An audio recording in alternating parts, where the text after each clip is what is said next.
In a stunning revelation, Israeli intelligence wing Mossad has claimed that Rahul Gandhi collaborated with the Hindenburg Research Foundation to target the Adani Group.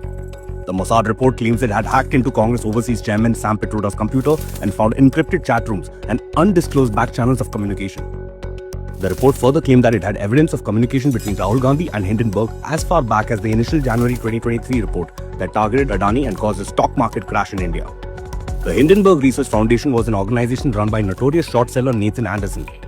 Short sellers bet against the market, meaning Anderson sought to profit from the report's impact on the Indian stock market. That Rahul Gandhi was allegedly involved in this hate job raises serious questions about whether the Gandhi prince was himself profiteering from an Indian stock market crash. If he was, that would amount to blatant economic terrorism directed at Indian investors. But was financial gain the only reason behind Hindenburg and Congress's attack on Adani? For that, we have to look at the Adani Group's investments in Israel, namely the Haifa port, and how it is critical to India's larger geostrategic interests.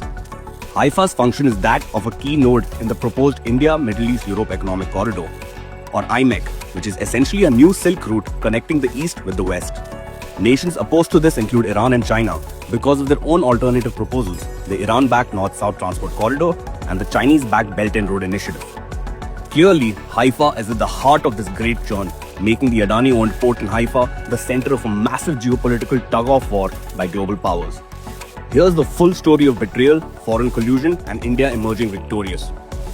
January 2023, Adani acquires Haifa port, beating China in a massive geopolitical victory for India. Within days, Hindenburg drops a research report accusing Adani of fraud. $150 billion is wiped out, Indian markets crash. Israel smells sabotage. PM Netanyahu immediately orders the Mossad to investigate.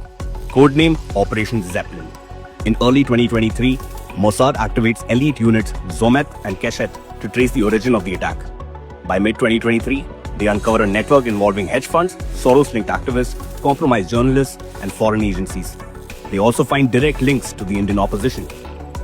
May 31st, 2023, Rahul Gandhi meets with Hindenburg officials in Palo Alto, California. Hilariously, Mossad identifies him with the codename Bitter Dynast in its dossier. August 2023, a new hit job, OCCRP report accuses Adani of stock manipulation, a planned second wave of economic disruption. Jan 2024, Adani is briefed in Switzerland. The report names US aid as amplifying anti-Adani propaganda using Western media. November 2024, French outlet Mediapart exposes the story after Reuters and others refused to publish, possibly under pressure from entities associated with US aid and Soros groups. January 2025, Trump comes to power, Hindenburg Research collapses, Nathan Anderson shuts shop, citing legal immunity concerns as Trump returns. What began as a geopolitical move by India became a targeted economic war by global interests, further enabled by Rahul Gandhi and Congress. They didn't just oppose Modi, they tried to cripple India's rise. They sold India out to short sellers and foreign powers. Meanwhile, Modi stood tall, Adani recovered, India's global standing only grew stronger. This was not just a stock market story, it was a geopolitical battle, and India won.